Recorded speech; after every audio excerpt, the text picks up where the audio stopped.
Growing a business is kind of tricky right now. Supply chains are squeezed, tariffs and trade policies are dynamic, and cash flow, it's tighter than ever. You need clarity to come out on top. Without it, you risk falling behind. If only you could hop in the DeLorean and see the future, right? Thankfully, there's NetSuite by Oracle. NetSuite has real-time forecasting to help you move ahead with confidence. This is your AI-powered business management suite and the #1 cloud ERP. Trusted by over 42,000 businesses, NetSuite brings accounting, financial management, inventory, and HR all under one roof. It's your single source of truth, giving you the data and control you need to move quickly. And with AI built in, you can automate the busy work and focus on strategy. NetSuite helps you see what's stuck, what it's costing you, and how to pivot fast. If I were running a business with a lot of moving parts, I'd use NetSuite for full control over everything. Tame the chaos with NetSuite. If your revenues are at least in 7 figures, download the free ebook, Navigating Global Trade, 3 Insights for Leaders at netsuite.com/SPI. That's netsuite.com/SPI. You spent months building towards launch day, but when the clock hits 0, your site crashes. Bots swarm, and loyal fans rage on Reddit. That's not good. Fanfare was built to stop that. Fanfare is the drop platform made for high-pressure moments, stampede-proof infrastructure, verified waitlists, and bot filters that actually work. Instead of refunds and rage, you get retention and revenue. And that sounds great to me. Your next launch shouldn't be a gamble. Get Fanfare's 5-step hype drop playbook and learn how to bulletproof your drop at fanfare.io/playbook. Again, that's fanfare.io/playbook. When you start off on podcasting, or if you haven't been interviewed very much, your message will be all over the place. The knowledge is in your head, but it's not connected to your mouth. If you've been interviewed 50 times, you'll find that there's a lot of patterns. You get asked the same questions over and over again. That really, really helps when you're a podcast guest. More experienced podcast guests, they have told that story that they told 1,000 times in 1,000 different places, but it comes across as natural. It comes across as funny because they have really practiced at it.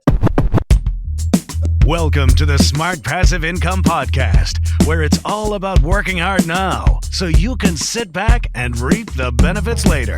And now your host, when asked if he prefers hot weather or cold weather, his answer is no. Pat Flynn. With running your own business, legal questions always come with the territory. Like, can I use this contract or agreement? What do I do if a client doesn't pay? Am I even structured the right way for taxes? Instead of Googling your way through legal landmines, imagine having a law firm ready to address your business's legal needs without the sticker shock. That's what you get with Legal Shield's small business plans. Legal Shield helps entrepreneurs access real legal help on contract reviews, collection letters, business formation guidance, and even help navigating IRS audits. Members can schedule consultations, upload documents through the app, and get support from a provider law firm that knows small business laws in your state. Plus, consultations on taxes or trademarks help you stay ahead of potential problems. And if a client is late on a payment, Legal Shield steps in with professional collection letters so you can protect your hard-earned revenue, all for a fraction of the price of hiring a lawyer on your own. Go to LegalShield.com/SPI or call 833-570-9980 to learn more and get big business legal support without a big business budget. That's LegalShield.com/SPI. Still using a copy-paste website? Break the template trap with Framer. Whether you're overwhelmed by traditional site builders or frustrated with cookie-cutter designs, Framer gives you the freedom to create a site that's professional, polished, and uniquely yours. Framer is the design-first, no-code website builder that lets anyone ship a production-ready site in minutes. It's free to start, allowing you to browse hundreds of pixel-perfect templates or even design something on your own on a totally blank canvas. Add bold animations like appear effects, text effects, parallax scrolling, scroll animations, looping animations, and much more in seconds. The built-in AI handles the heavy lifting, generating starter layouts, and can even translate your entire site to any language. Ready to build a site that looks hand-coded without hiring a developer? Launch your site for free at framer.com and use code SPI to get your first month of pro on the house. That's framer.com, promo code SPI. Framer.com, promo code SPI. Rules and restrictions may apply. Seth Godin had once said, podcasting is the new blogging. And I say, if that's true, well, then guest podcasting is the new guest blogging. And if you were blogging anytime around the year 2000 to 2010 to 12, you would know that guest blogging was the #1 way to get more exposure to your own brand into your own blog if you had one. The reason being because you are writing a guest post on another person's website. There's a new audience there, new eyes to find you for the first time. Plus, you also get the SEO benefits, and Google might be more likely to rank you because of that backlink that you get from being on that other person's site. Today, however, the environment's changed a little bit. Obviously, content creation is a little bit different, but guest podcasting, in my opinion, is the number one way to get exposure for your brand. No matter how big or small you are, there are possibilities for you to get on other people's podcasts. And today's guest, Ray Blakney, CEO and co-founder of Podcast Hawk. We're going to talk all about that today because his business and his software, Podcast Hawk, helps people become guests on other people's podcasts. And the reason why I think podcasting is even better than guest blogging is because not only do you get, yes, you also get the backlink because you're often going to find yourself on that person's show notes, that host's show notes, but you're also going to get the endorsement from that host. You're going to be able to have a conversation, and this audience that this person has built trust with over time is now speaking to you. They're welcoming you into their circle. You're going to build trust and a relationship with that audience much, much faster. Not only are you getting access to that audience, but you're building a relationship with them much faster too, which is always great, especially if you can maximize your time on that podcast, which we're going to talk about with Ray here today as well. Ray is a software developer at heart, and in fact, he's had a business in the language space at Live Lingua, and a very successful software to help people learn languages. And he's brought his software talent into the podcasting space for us at Podcast Hawk. We'll talk a little bit more about what that software does and how it does it. But today, we're mostly going to talk about how to be a guest on another person's podcast. How do you even get a person to say yes? How do you position yourself so that a podcaster will be more likely to invite you into their circle? How do you maximize your time on that show? How do you bring people from that time listening to now your website, to your brand, to your product, to your lead magnet, whatever it might be? All that and more today in session 547 of the Smart Passive Income Podcast with Ray Blakney from Podcast Hawk. Enjoy. Ray, what's up? Welcome to the Smart Passive Income Show. How are you? Hey, Pat. Not too bad. Thanks for having me on. Happy New Year to you. Happy New Year as well. I hope you had a great holiday with the family. Even though we're kind of talking out of asynchronously now because we're recording this actually in October of 2021, but we know this is getting published in 2022. This is one of the crazy things about, podcasting is you can do things like this. And we're gonna talk about a lot of things today with relation to hopefully people listening to this and getting on other people's shows, because it's definitely, in my opinion, one of the number one ways to grow your brand and your exposure. Why does Podcast Hawk exist? Why spend all this time and energy to create a solution for us to go and find other shows to be on? This is your jam right now. So why was this even created? Great question. And I think like a lot of entrepreneurs, it's because I needed it. That's the reason behind why I created Podcast Hawk. So one of the things I like to say is there's two kinds of entrepreneurs in the world, right? There are the visionaries who create stuff we don't even know we need. I'm not one of those, right? I'm not going to think of the next great big thing. The second kind of entrepreneur are those who see a need, see nobody's meeting that need, and then create something to meet the need. So that's the story behind Podcast Hawk. My background is I actually run another company called livelingua.com. It's one of the top 5 online language schools in the world. And during COVID, we had a lot more people coming into our website. And I wanted to get in front of new audiences, right? So we used all of the usual suspects: SEO, Facebook ads, Google ads. And I'm like, we need to build a new channel. What can we try right now? Because everybody's looking for online education to get in front of these new audiences. And it occurred to me, podcasts. I had my own podcast in the past. Didn't quite work out for me. It's a lot of work and it didn't really gain any traction. But I'd been on other people's podcasts, not too many, about 10 or 15, just people I met at conferences. And that had actually worked out well for me. So I said, hey, maybe I should go out there and find some other shows to get on. How hard could that be? So like everybody, the first thing you do is you go there, and I went on Google and like podcasts to be a guest on. Nothing. I mean, you might find 2 or 3 and they're, really big shows that might not be for the right audience. Half the shows that I found that way weren't even active anymore. So it was really, really inefficient. So my next thought was, there must be a tool to do this. And I spent a week, 2 weeks searching.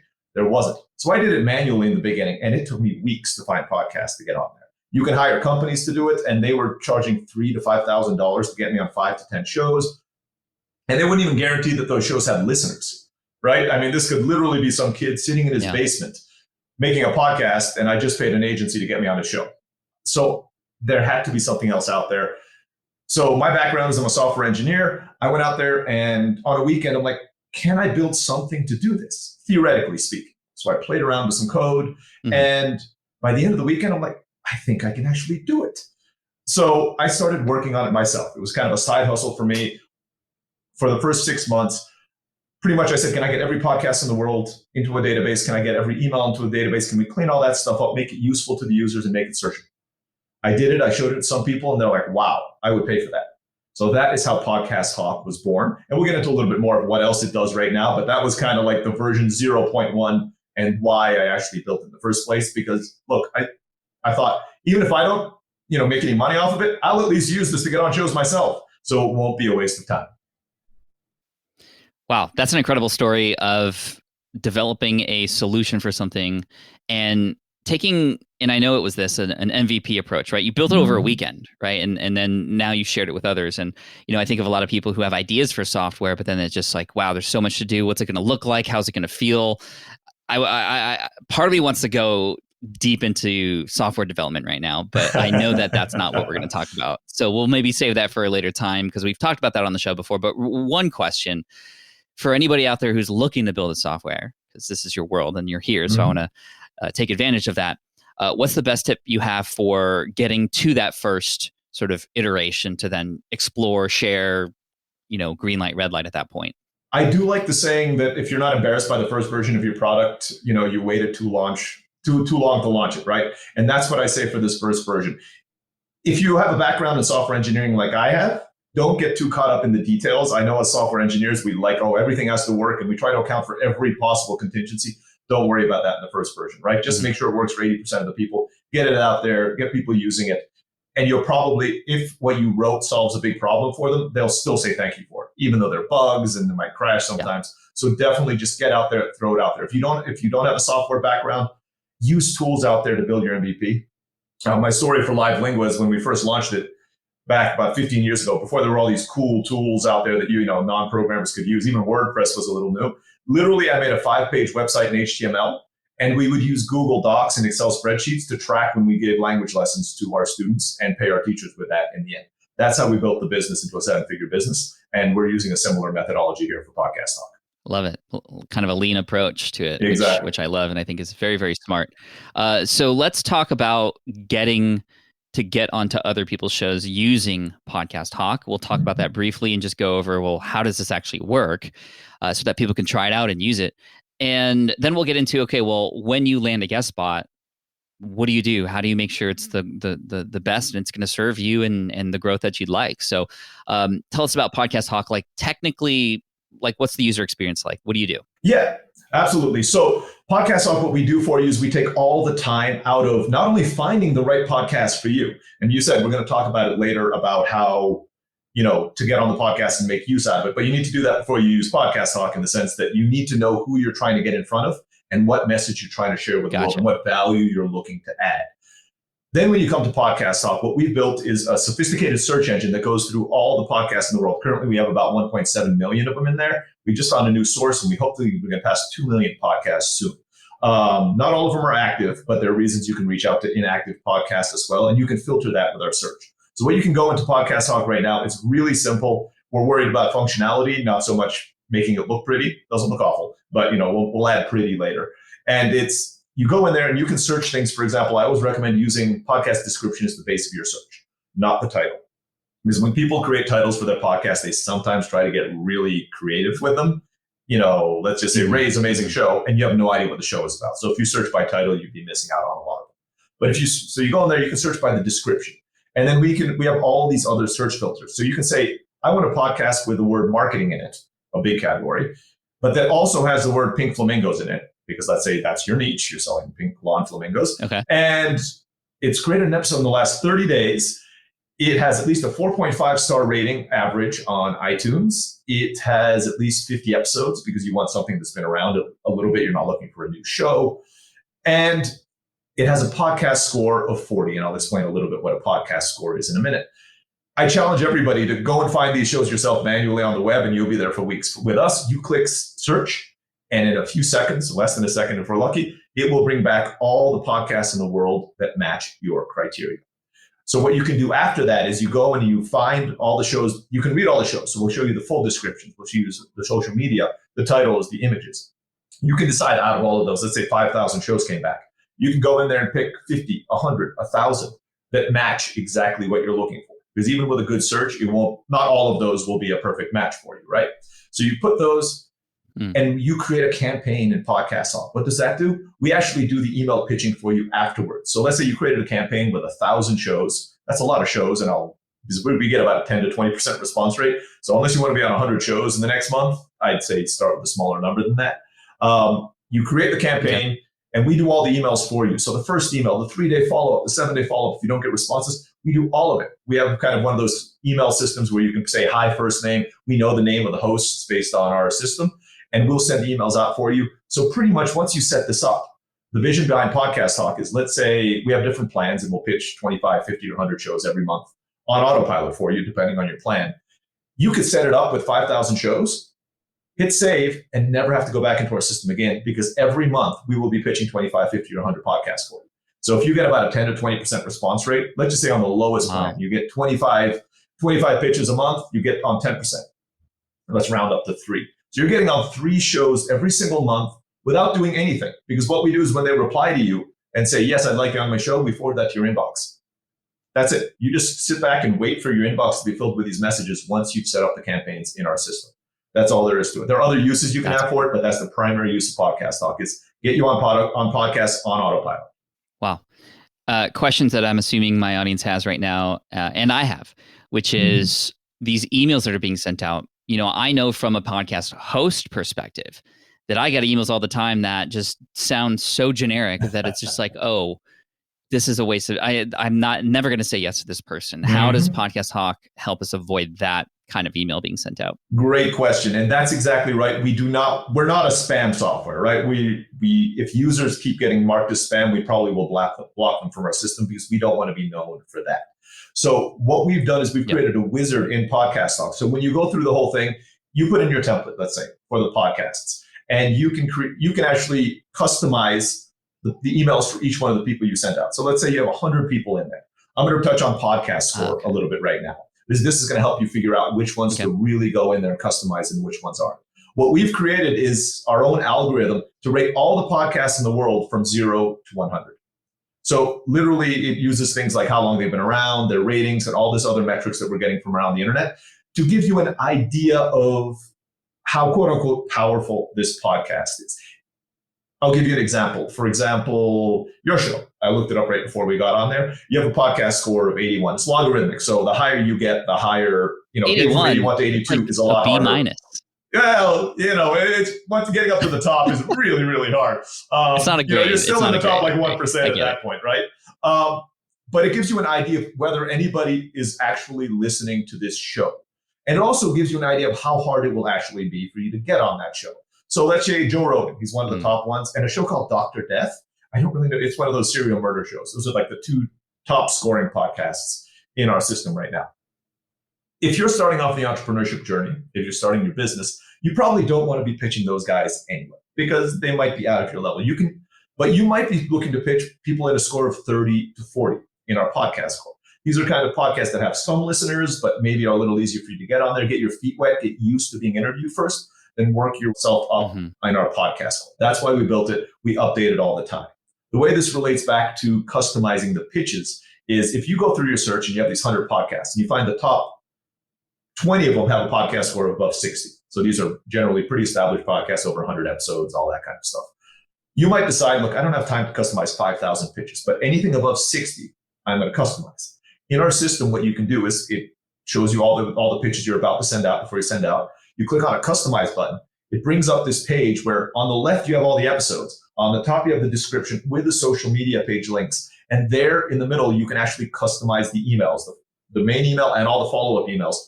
You can listen to the episodes from that page. You can click on it. We'll open up a new page for their Facebook, their social media. So you can go in there and take a look at that all from one page, including their own website. So you can do all the research and customize your pitch. Listen to the 3 most recent episodes. Just read the titles and customize the pitch for them all in one place without you having to go on the web and on Facebook and on LinkedIn and on YouTube and finding all this information. We have it all there for you. Customize it for them. That's so crazy, score of 60 and above, hit save, and we'll take care of it from there. That's great. 2 things for me. Number one, it's almost like a command center for your podcast outreach, right? That's it. With the fact that you said you see their social streams and you see all this, like I can imagine maybe I find a podcast that through Podcast Talk, I'm like, cool, this is awesome. I could see what their latest tweets were, for example, right? And I could go, oh, they were at Disneyland. I'm a huge Disney nerd. Now in my messaging, I can be like, hey, fellow Disney fan, I saw that you were in a, and it's not as creepy if it's on a public forum like, Twitter and people, can see that. It's actually quite cool when people send me messages and they're like, hey, I saw, on your Instagram that you hit 85,000 subscribers on your Pokemon YouTube channel. Like, congrats. I'm just like, hey, thanks. Like, now I'm open to the conversation now. And I think that's really cool. The second thing is the one thing that's been missing in podcasting forever has been access to data. Right. As a podcaster. And it's interesting because this is for the podcastee, if you will. But this is so exciting because now we're getting the ability to look around and search and filter and find things that actually matter to us more, which is the whole point of data, in my opinion. The benefit of data is the ability to be able to locate and find things that we need much faster. And here it is now in the podcasting space in the form of helping us get on shows. And it's not just getting on shows, it's the relationship that could be now had as a result of getting on these shows. Like some of my best friends are now people who I once had on my show or vice versa. So imagine the implications of a tool like this. Just, wow, just really amazing, Ray. Congrats to you and your team for putting this together. And, full disclosure, and I think I mentioned this in the intro, I'm an advisor to Podcast Hawk. So there is a quote unquote bias here, right? But, doesn't it sound awesome? And also, I wouldn't be an advisor if this wasn't awesome. So, Ray, this is great. I'm glad to push this into the world through the show to help them discover this, which can be very helpful. But like with any of these great tools, they can be used for good and they can be used for bad, right? And so I think hopefully people listening to this will use it not for spam purposes, and that never works out in the end, but for good. And that is now possible thanks to Podcast Talk. So appreciate that. No, thank you very much. Yeah, thanks for your advice up until now as an advisor. And, we're looking to add to it. Our goal with Podcast Talk is to make podcast guesting accessible to everybody. Not only the people who can afford the $5,000 agencies or have to put 40 hours out there. You'll see on our pricing, this is a bootstrap business. That's what I know how to do. We don't have a $50 million investment. I don't have to pay back these big investors in the back. So we're keeping the price really, really accessible.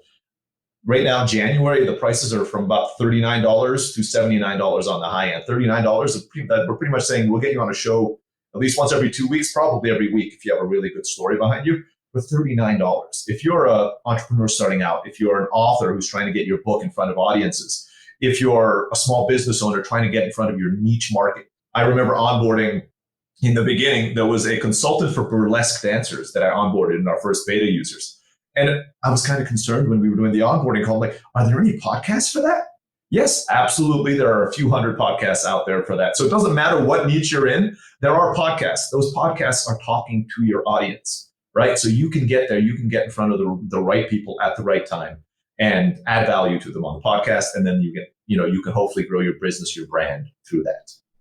I mean, I've always been an advocate for getting on other people's shows. You get not only more time with your target audience because people are listening to podcasts longer, and not only do people get to hear your voice, so they get to hear the real you and then, your personality and your character and come back to your website or what have you, but you're also getting the endorsement from the host as well. And I would imagine, spending $39 like a month, right? Versus $39 on a Facebook ad to try to do this or get new listeners. It's no comparison. There is no comparison. It just makes complete sense. So get in now while it's cheap, I guess. Exactly. Let me add a little bit to that Facebook ad and the marketing side, because I also had a little marketing background, and there are additional benefits, right? So you mentioned the Facebook ad, which is great because most podcasters will actually share the episode on their social media. So in a way, you are paying for a Facebook ad, right? So whoever the podcast host is going to put it on their Facebook. It's going to put it on their Twitter. So you are going to get that social media exposure by appearing on the podcast. It's more possible. It's not always guaranteed, but it's definitely more possible. It's not always guaranteed, exactly. But it's more than likely that they're going to share it on there. Most podcasters will at least share it on the Facebook. Check out my latest episode. Here it is. Yep. SEO, if this podcaster has a website and they put show notes, which most good podcasters do, you just got a backlink to your website. Your website just went up in Google's ranking. You got on 100 podcasts. You just got 100 backlinks from very relevant backlinks because remember, you're picking the right podcast for your business anyway. So you're getting you're getting links back to your website from podcasts that talk about what you talk about. And then your website's going up as well. So don't think of it as only being on this podcast, which is evergreen material anyway. Somebody can listen to it now. They'll listen to it 5 years from now, and you might get clients or customers or sales out of that. But your website will rank more highly, and you'll be shared on social media. All for talking about hopefully what you're passionate about anyway, right? Getting on a show and just talking about this is fun. I mean, this is not work. I mean, I wish I got paid, to do this, but no, this is fun, right? Yeah, I didn't even think about those benefits. I mean, I talk about guest podcasting all the time. In fact, I have some students of mine in my courses who this is literally their only strategy. I didn't even think about the SEO implications of this, which is huge because SEO can be a very expensive thing to get, or to at least get consultation for.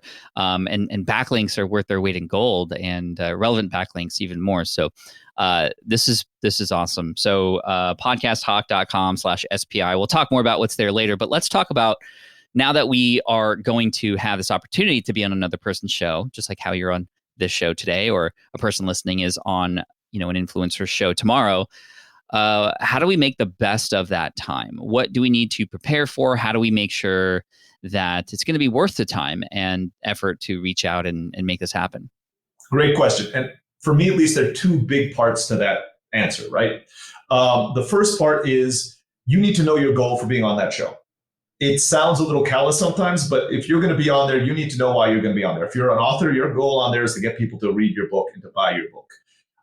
It's business. If you're using it for marketing, that's what's there. Sure. The second half, however, is you need to add value to the show. Because if all you use is that first half of the offer, which is I'm here to sell my book, and the only thing you talk about is buy my book, buy my book, buy my book for the entire podcast, absolutely going to bomb in the podcast, and more than likely won't even be published by the host, right? They'll say thank you, and you'll have wasted 30 minutes of your time and the host's time as well. So what you need to do to be a really good host before even stepping in there, getting the microphone ready, is to have those two things very clear in your head. What am I getting on this podcast for? This helps me a lot because my mind tends to wander. So if I don't have that very clearly before I get on the show, I'll start talking about, that vacation I just took when I went to Mexico, whatever. I mean, I go really off track, and it's a waste of time for everybody. And then the second one is that value component. Make sure you're there trying to teach something, try to share something. It can be anything from your knowledge or maybe even just a story, right? Because if what you're trying to do is share, some heartache that you went through in the past and help other people out, that's valuable to be on the show as well.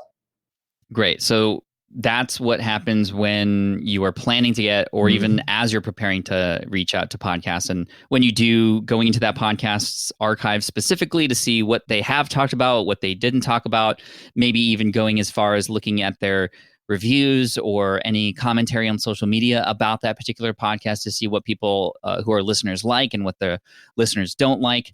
And then I always love to have prepared a story or two ahead of time. When you watch a late night show like with Conan or Jimmy Fallon or whoever, and the guest is sitting next to them up there and they're always telling stories. Those stories didn't come out of thin air. They were actually rehearsed ahead of time. Like, okay, I want you to tell this story and I'll set you up for it. And not to say that you have to set it up with your host, but you can in your mind, if you already know the topics that you're going to talk about, have a story ready or at the ready in case that topic comes up, so that, wow, you're eloquent, you are bringing people and transporting them to some situation that's relatable, memorable, it's a shareable thing, and it always leads to more entertaining factors as well. So I love that approach. Let's talk about like what does a person like technically have to make sure happens, because especially for first timers, it can be very nerve-wracking at times to get on another person's podcast. It is a huge deal, and you want to be showing up in the best way possible. What does that actually mean? What do we have to look out for? Yeah, so I'll give some technical advice, but related to what you just said, I'm going to also share a story of the first time I was ever on a podcast, more maybe as a warning story to people who are out there. Okay. And a little bit of advice, I guess, this is something to prep for podcasts. Make sure you relax a little bit before you get on these shows. I remember the first show that I was on. I knew the person who was there. It was a travel podcast because my wife and I love to travel. So I was going to be on there, but I was really nervous. It was one of the, a decent amount of listeners on there. And I was so nervous that when I went back and listened to my episode, I normally speak quickly, but I was like a machine gun. I mean, I was just trying to spew everything out at exactly the same time.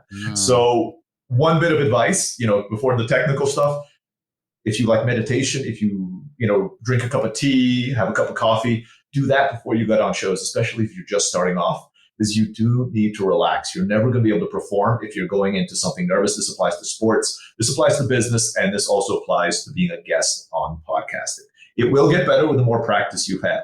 I've been going on about 150 podcasts right now. And, I still get nervous a little bit. I have those butterflies in my stomach. I know you, Pat, when you talk about speaking on stage, right? You've done it a lot, but you still have that, before that first time you walk on stage, you already have a little bit of that, right? You'll have that as a guest on podcasts as well. But you can get over it a lot more quickly. So that would be the non-technical advice as well. Drink a cup of coffee, tea, whatever it is that makes you relax. Do that before you get on the show. Lots of water too, because you're going to get, if you're nervous, you're going to get dry mouth, right? That's the one thing I remember. There, you got water right there. I remember when I was a guest on other people's podcasts at first, it's like you start to get a little bit of a dry mouth. And that's not good when it's audio only, because when you have a dry mouth, because you're nervous, it's just the natural reaction many of us have to being nervous. We then have that sound in our mouth that makes it sound more wet. It's like that nasty sound. You hear that when actually people have dry mouth, because it's the mouth trying to moisturize itself. And a little bit of a tip that I have, because that's something that I've gone through as well. There's actually something I want to give credit to Nicole Walters, a good friend of ours here on the show, NicoleWalters.com. She introduced me to this spray. It's called Entertainer's Secret. It's like $8 a bottle, all natural on Amazon. And it's like tastes pretty good. I use that when I go to conferences. I use that when I'm podcasting. Anytime you're worried about having a little bit of a hoarse mouth, which can sometimes happen when you're talking for so long and nervous, that stuff is magic, absolute magic. So Entertainer's Secret is the name of that elixir, if you will. Okay, keep going. Okay, yeah, so those are some of the prep things that you can do. The obvious ones, right? Make sure that you're in a quiet room. I mentioned I've had a few podcasts in the past, didn't go anywhere, but I remember one of my guests, he was on his iPhone in a coffee shop with the blenders going off in the back. I did not send any prep email for that because I assumed nobody would do that, but apparently people will do that. So I'm going to share that here. Don't do that, right? And make sure you're in a quiet place in your house. There's some technical sides as far as close all your browsers down. Make sure nobody else in the house is using an internet. That's something that has happened to me in the past, and I've actually done it in the past. Played a computer game when my wife was on a podcast once. Not a good idea. For all you young kids out there, you might want to connect your computer to the modem with something that we old folk call wires, that you can actually connect from the modem directly to your computer. We're used to using wireless right now, but that literally takes your internet speed up by about 10x if you use like a LAN connection. You're sharing your age with us with that comment, right? I know. I was about to say, I'm like, yeah, back in my day. Not to mention the fact that you said modem. Oh my goodness, yeah. Like, yeah. Do kids not call them that anymore? I don't even know what they're called. No. Router, maybe, I don't know. Who knows, right? So do it for podcasts. You can buy one on Amazon for like $5. They're not expensive. Just plug them in if you have a desktop. If you're lucky, again, dating myself, I actually still have a tower on there, but most laptops have it unless you have the super thin ones. And even then you can buy like an adapter for that to work. That'll give you much better quality. It's a good respect for the podcast host as well, because you're going to provide them with better audio quality.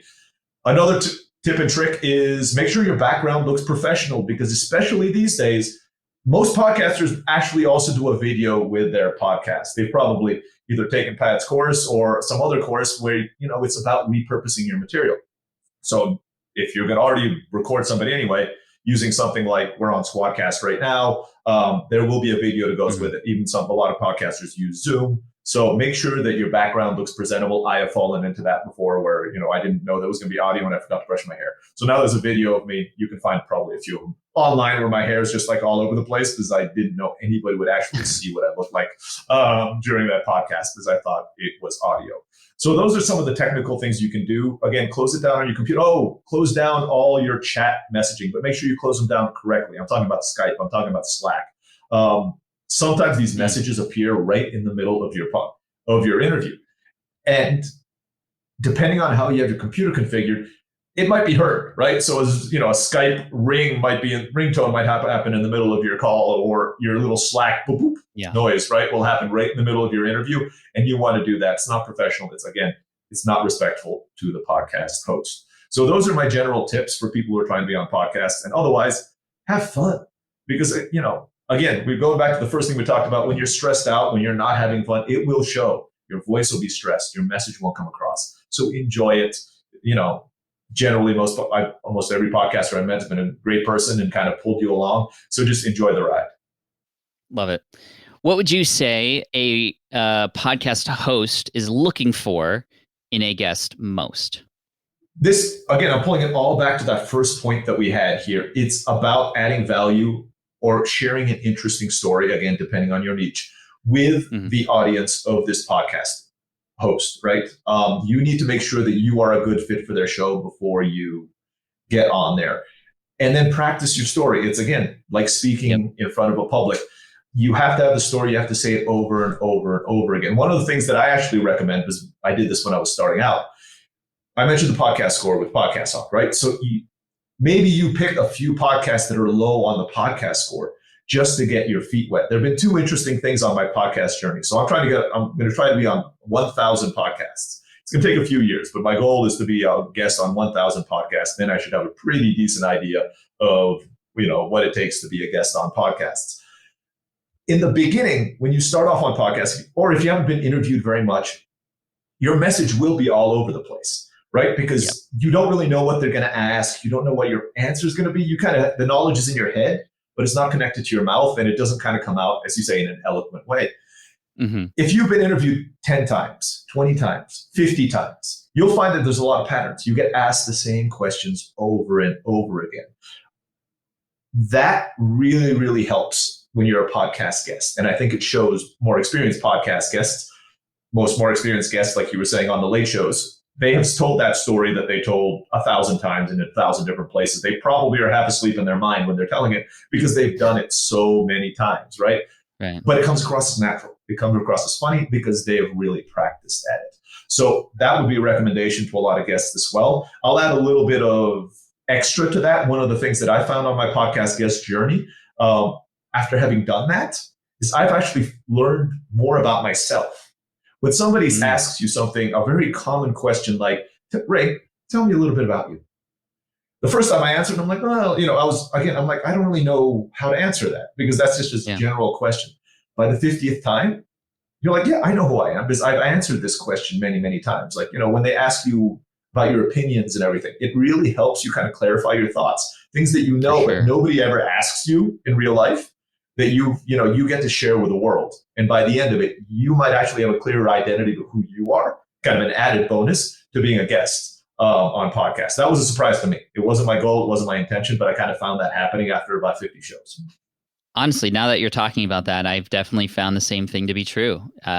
Partly as a podcaster, just having the opportunity to get behind the microphone and tell stories. And now thanks to Ramit Sethi, who gave me the idea of once calling he called it a story bank, right? So an Evernote folder system, or it could be in Google or wherever, where you actually keep track of stories. Little things that happen during the day could become a lesson or something that you could put into a presentation or a story on your podcast, in a blog post, or if you're a guest or something. And I've used those, and those become really, really useful. And they end up often either in a presentation or even in a book. But you're right, like you don't know what's interesting until you find out what other people are interested in. And then you can also gauge how people react in real time. You can have a person go, oh my gosh, that's so interesting. Like, tell me more. And in your head, you're like, really? That's not really that interesting to me, but it's not about you, right? It's about the podcast hosts and their audience. So that's really fantastic. Okay, let's finish up here by talking about wrapping up with a person that you're on their podcast for. How do we best utilize that, especially if we're ourselves trying to grow a business and maybe want to bring those listeners somewhere else? How would you recommend a person best utilize that time, especially near the end of the podcast? Perfect. Yeah. So when you go on the show, I'll mention the end of the podcast, and even after the podcast is done, there are a few things that you can do to make the most of the podcast that you've just been on. At the end of the show, again, it's about offering value to the customers, or to the listeners. So make sure you have something to offer the listeners of this specific podcast. So it can be as little as a coupon code for your software, maybe some free downloads of the first chapter of your book, whatever it is you're offering. Give it to the listeners of this podcast. Give them easy ways for them to contact you, whether it's business or not. One thing I've done personally is I created just a small, simple personal page. I'm like, look, you don't want to sign up for Podcast Talk. You don't want to sign up for Live Language, my other business. But you have a question for me? I encourage people, and I'll encourage your audience here as well. If you want to chat, I love talking about this stuff. Hit me up on Facebook. Look for, I say something like, I'll say here, look for Ray Blakney.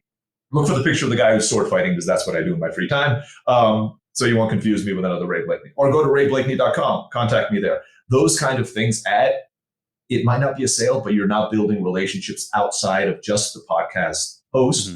You're building relationships there. So that's what I would say at the end of the show, kind of wrap everything up. If you are telling a story, a podcast is also like a story. So you kind of start by talking about what you're saying.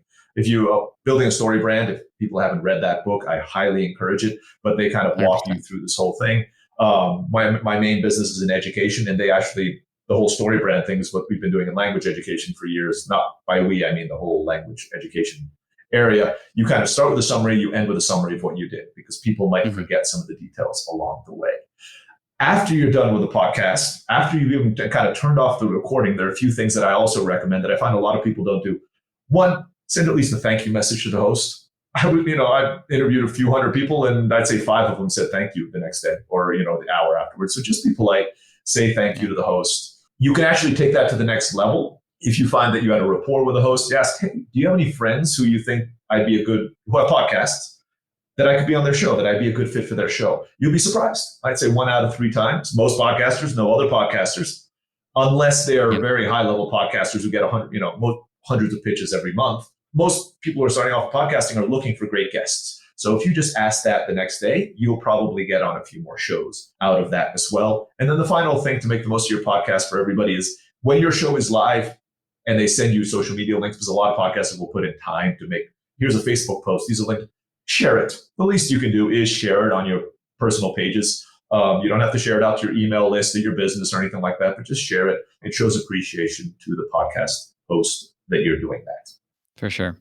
I love that. And another thing that we could think about is to really utilize that audience and provide them even more value, even after the conversation is over, is to provide a landing page with even more things on it, right? Or relevant things that came as a result of that conversation. And I know, for example, if you don't just walk the walk, you talk the talk, you have a page that people can go to right now to learn more. And again, that is a great strategy. Where can people go, and what will they get when they get there? Absolutely. So you can go to podcasthawk.com. So podcast, HAWK.com/SPI. So what we have there for you is not only will you get a coupon for 1 month free of Podcast Talk, if you guys want to try it out, you essentially, for any of our plans. So you can pitch 25, 50, or 100 podcasts, get yourself on a bunch of shows, make sure that this works for you before committing to a more longer term thing. But if you don't even have the budget to pay the $39 a month right now, I have a spreadsheet that I used when I was starting out that I'm sharing with you guys, where you can actually, track the podcast you manually find online. You can track the emails you sent out to them, all the rest of that stuff. I'm also sharing a media kit. One of my tricks for podcast pitching is podcasters are busy. Pat can back this up. So if you send them a pitch that's 20 pages long, they are not going to read it. Even if you set your whole bio and all your resume, they are exactly. So they won't read it. So what I recommend doing is kind of keeping that first one on the main points, but you can include a link. Don't make it as an attachment, because then you're going to be put in the spam box much more frequently. But you can include a link in there. It's like, look, Pat, this is who I am. This is what I think I can talk about. You want to find out more? Here's a link to my media kit. You can host it on your Google Drive. You can host it on your personal website.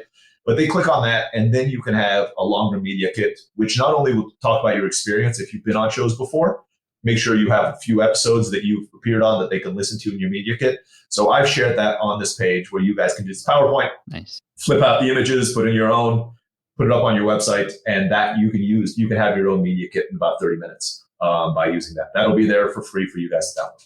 See, this is what we're talking about. providing even more value than expected. And Ray, we talked about Podcast Hawk and just how genius that is. I hope everybody checks it out.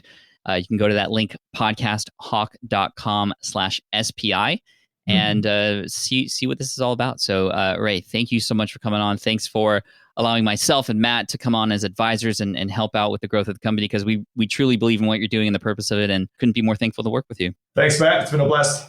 Thank you. All right, I hope you enjoyed that episode with Ray. Ray, just a plethora of knowledge. Thank you so much.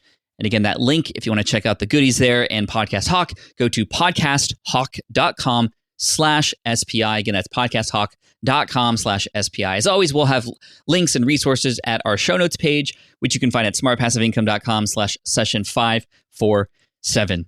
And as you've heard during this episode, I all the time get asked from people to be a guest on this show. And so hopefully this gives you some idea from my perspective what it's like, and some of the no-nos, some of the yes-yeses, and things that you can do to increase your chances to get on a show like mine or even bigger. And it, again, doesn't matter if it's a huge show. You can provide a lot of value to a very tight-knit community through a podcast that exists and still see massive benefits. In fact, sometimes even more benefits by going more niche and by going into smaller podcasts that have much more loyal and tighter audiences. So best of luck to you. And again, podcasting, amazing. Guest podcasting, even better. You don't even need a podcast. Now, I will say that as a podcaster myself, when I had a podcast, it was a lot easier to get on other people's podcasts. Podcasters know that existing podcasters are often better on the microphone. They sound better. And so you can definitely position yourself even better if you did have a podcast. And of course, if you're interested in starting your own, you can check out poweruppodcasting.com. We also have tutorials on YouTube and all that great stuff. But today, definitely check out Podcast Hawk, because you can get on another person's podcast very, very soon. podcasthawk.com/SPI. Thanks so much for listening in. I appreciate you, and I look forward to serving you in the next episode. We got a lot more coming, and I'll see you then. Peace out. Cheers. And as always, Team Flynn for the win. Thanks for listening to the Smart Passive Income Podcast at smartpassiveincome.com. I'm your host, Pat Flynn. Sound design and editing by Paul Gregoris. Our senior producer is Sarah Jane Hess. Our series producer is David Grabowski, and our executive producer is Matt Gartland. The Smart Passive Income Podcast is a production of SPI Media. We'll catch you in the next session.